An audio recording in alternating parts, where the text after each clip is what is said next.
Hello students, welcome to Medibeats. నేను మీ రూపేష్. ఇప్పటి వరకు మనం కట్ ఆఫ్ చెప్పిన కాలేజెస్ తెలంగాణలో Osmania medical college, Gandhi medical college, Mamata medical college Khammam, Kakatiya medical college Warangal. ఇక ఏపీలో అయితే Shri Venkateswara medical college Tirupati, Kurnool medical college cut off and details చెప్పాను. ఇక ఈరోజు నేను Rajiv Gandhi institute of medical sciences details and cut off చెప్పబోతున్నాను. ఈ ఒక్క వీడియో చూస్తే రిమ్స్ ఆదిలాబాద్లో ఎన్ని మార్క్స్కి ఎంత ర్యాంక్కి సీట్ వస్తుంది అని మీకు ఫుల్ క్లారిటీ వచ్చేస్తుంది. బట్ కట్ ఆఫ్ గురించి చెప్పుకోబోయే ముందు ఒక్కసారి రిమ్స్ ఆదిలాబాద్ గురించి కొన్ని డీటెయిల్స్ చెప్పుకుందాం. Rajiv Gandhi institute of medical sciences తెలంగాణలోని ఆదిలాబాద్లో ఉంది.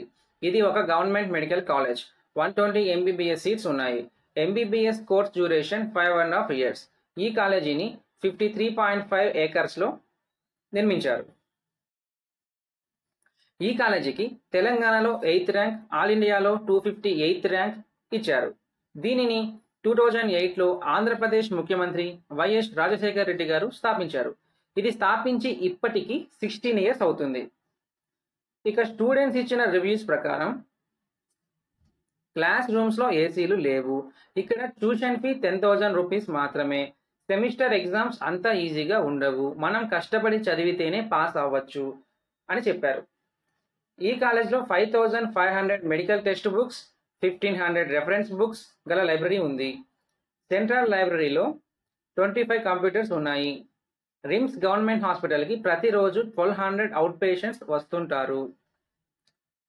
కాలేజీకి 3 kilometers దూరంలో బస్టాండ్ ఉంది. కాలేజీకి 5 kilometers దూరంలో రైల్వే స్టేషన్ ఉంది. ఇక కాలేజ్ గురించి తెలుసుకున్నాం. ఇక రిమ్స్ ఆదిలాబాద్ కాలేజ్లో సీట్ కొట్టాలంటే ఎన్ని మార్క్స్, ఎంత ర్యాంక్ తెచ్చుకోవాలో చూద్దాం.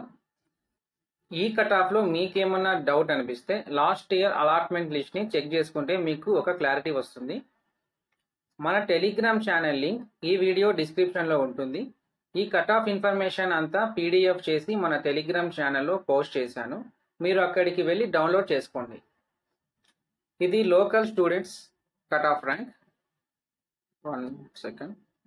ఇది local students cut off rank. P2 అంటే ఫేజ్ 2 అని, M అంటే మేల్, F అంటే ఫిమేల్. సార్ ఓసీలో బాయ్స్కి 544 మార్క్స్కి 2,218 స్టేట్ ర్యాంక్ వచ్చింది. ఫేజ్ 2లో సీట్ వచ్చింది. ఇది లాస్ట్ కట్ ఆఫ్ ర్యాంక్, ఇది లాస్ట్ కట్ ఆఫ్ మార్క్స్. ఇక ఈడబ్ల్యూఎస్లో బాయ్స్కి 521 మార్క్స్కి 3,283 స్టేట్ ర్యాంక్ వచ్చింది. ఫేజ్ 2లో సీట్ వచ్చింది. అదే ఈడబ్ల్యూఎస్ గర్ల్స్లో చూసుకుంటే 571 మార్క్స్ దగ్గర 3,460 స్టేట్ ర్యాంక్ దగ్గర ఫేజ్ 3లో సీట్ ఆగిపోయింది. ఈ పక్కన ఉంది కదా P2 523, ఇది ప్రీ కట్ ఆఫ్. ఇది ప్రీ కట్ ఆఫ్ అంటే ఫేజ్ 3లో 517 లాస్ట్ కట్ ఆఫ్. ఫేజ్ 3లో 517 లాస్ట్ కట్ ఆఫ్. అదే ఫేజ్ 2లో 523 లాస్ట్ కట్ ఆఫ్. ఈ 517 లాస్ట్ కట్ ఆఫ్కి 523 ముందు ఉన్న కట్ ఆఫ్. అర్థమైంది కదా? ఈ 517 కట్ ఆఫ్కి ముందు ఉన్న కట్ ఆఫ్ 523. కాబట్టి నేను 523ని ప్రీ కట్ ఆఫ్ అంటున్నా. అర్థమైంది కదా సార్? ఈ ప్రీ కట్ ఆఫ్ ఎందుకు చెప్తున్నానంటే కింద ఉన్న కేటగిరీస్ చెప్తే మీకే అర్థమవుతుంది. BCB బాయ్స్లో ఫేజ్ 4లో 434 మార్క్స్ దగ్గర సీట్ ఆగిపోయింది. ఇది లాస్ట్ కట్ ఆఫ్. దీనికి ప్రీ కట్ ఆఫ్ ఫేజ్ 3లో 531 మార్క్స్ దగ్గర ఆగిపోయింది. అంటే ఈ 430 రేంజ్లో ఇద్దరు స్టూడెంట్స్కి మాత్రమే ఫేజ్ 4లో సీట్ వచ్చింది. అదే ఫేజ్ 3లో 500 రేంజ్లో ఇంతకంటే ఎక్కువ మందికి వచ్చింది. సో ఇక్కడ మనం ఏం అర్థం చేసుకోవాలి అంటే 430 రేంజ్లో మార్క్స్ ఉంటే మనకు ఈ కాలేజ్లో సీట్ రావడానికి లో ఛాన్సెస్ ఉంటాయి అని. ఎందుకంటే ఫేజ్ 4లో ఫిల్ అయింది కనుక, లక్కీలీ వచ్చింది కనుక. అదే కనుక బీసీబీ కేటగిరీలో 530 రేంజ్లో నీకు మార్క్స్ ఉంటే ఈ కాలేజ్లో సీట్ రావడానికి హై ఛాన్సెస్ ఉంటాయి. అందుకే నేను మీకు బాగా అర్థం అవ్వాలని లాస్ట్ కట్ ఆఫ్కి ప్రీ కట్ ఆఫ్ కూడా చెప్తున్నా. మీకు అందరూ లాస్ట్ కట్ ఆఫ్ చెప్తారు కానీ ప్రీ కట్ ఆఫ్ చెప్పరు, నేను మాత్రమే చెప్తున్నాను సార్. కాబట్టి జాగ్రత్తగా వినండి. ఈ ప్రీ కట్ ఆఫ్ మనకు ఎప్పుడు అవసరం? నీది ఏ కేటగిరీ అయినా ఆ కేటగిరీలో ఫేజ్ 4లో సీట్ ఆగిపోయినప్పుడు నువ్వు ఆ ఫేజ్ 4 మార్క్స్ని టార్గెట్ పెట్టుకోకుండా దాని ముందు ఉన్న ఫేజ్లో కట్ ఆఫ్ మార్క్స్ని టార్గెట్గా పెట్టుకుంటే నీకు అక్కడ సీట్ వచ్చే ఛాన్సెస్ ఎక్కువ ఉంటాయి. అర్థమైంది కదా? ఇప్పుడు బీసీఈ కేటగిరీ చూద్దాం. బీసీఈ బాయ్స్లో 526 మార్క్స్కి 3004 స్టేట్ ర్యాంక్ దగ్గర ఫేజ్ 2లో సీట్ ఆగిపోయింది. చూసారా, నేను ఇక్కడ ప్రీ కట్ ఆఫ్ ఇవ్వలేదు ఎందుకంటే ఫేజ్ 2లోనే సీట్ ఆగిపోయింది. సో ఈ 526 మార్క్సే సరిపోతాయి. ఇన్ కేస్ ఫేజ్ 4లో కనుక సీట్ ఆగిపోతే అప్పుడు మనం ప్రీ కట్ ఆఫ్ మార్క్స్ టార్గెట్గా పెట్టుకోవాలి. అంటే దాని ముందు ఫేజ్లోని లాస్ట్ కట్ ఆఫ్ని టార్గెట్గా పెట్టుకోవాలి అని మీనింగ్ సార్.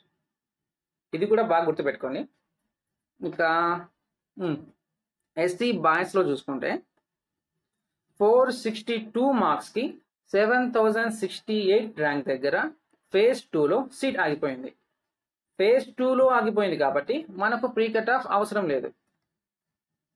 అదే గర్ల్స్లో చూసుకుంటే 391 మార్క్స్కి 12,838 స్టేట్ ర్యాంక్ దగ్గర ఫేజ్ 4లో సీట్ ఆగిపోయింది. సో ఇక్కడ ఫేజ్ 4లో ఆగిపోయింది కాబట్టి ఈ కట్ ఆఫ్ని టార్గెట్గా పెట్టుకోకుండా ఫేజ్ 2లోని కట్ ఆఫ్ని టార్గెట్గా పెట్టుకుంటే మీకు ఈ కాలేజ్లో సీట్ వచ్చే అవకాశాలు ఎక్కువగా ఉంటాయి. అలాగే ఎస్టీ బాయ్స్లో చూసుకుంటే 470 మార్క్స్కి 6489 స్టేట్ ర్యాంక్ దగ్గర ఫేజ్ 3లో సీట్ ఆగిపోయింది.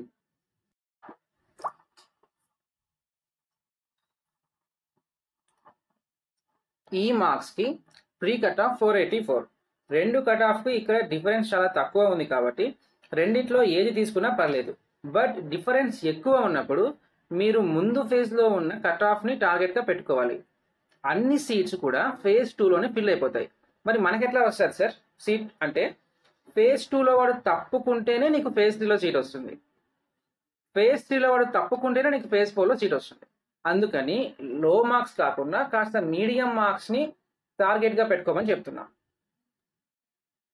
అలాగే గర్ల్స్లో 469 మార్క్స్కి 6547 స్టేట్ ర్యాంక్ దగ్గర ఫేజ్ 3లో సీట్ ఆగిపోయింది. ఇక్కడ కూడా డిఫరెన్స్ చాలా తక్కువగానే ఉంది. ఇక మనం అన్రిజర్వ్ కేటగిరీలో కట్ ఆఫ్ చూసేద్దాం. లాస్ట్ ఇయర్ ఈ కాలేజ్లో అన్రిజర్వ్ కేటగిరీ కింద 12 సీట్స్ ఇచ్చారు. ఇక్కడ ఓసీ బాయ్స్లో 569 మార్క్స్కి 1353 స్టేట్ ర్యాంక్ దగ్గర ఫేజ్ 4లో సీట్ ఆగిపోయింది. ఇక్కడ బ్లాంక్స్ పెట్టాను చూసారా, అంటే ఈ కేటగిరీ వాళ్ళు ఈ కాలేజ్ని తీసుకోలేదు అని, ఈ పర్టికులర్ కేటగిరీ వాళ్ళు. బీసీబీ బాయ్స్లో కట్ ఆఫ్ చూసుకుంటే 563 మార్క్స్కి 1480 స్టేట్ ర్యాంక్ దగ్గర సీట్ ఆగిపోయింది. అదే గర్ల్స్లో 536 మార్క్స్ దగ్గర సీట్ ఆగిపోయింది.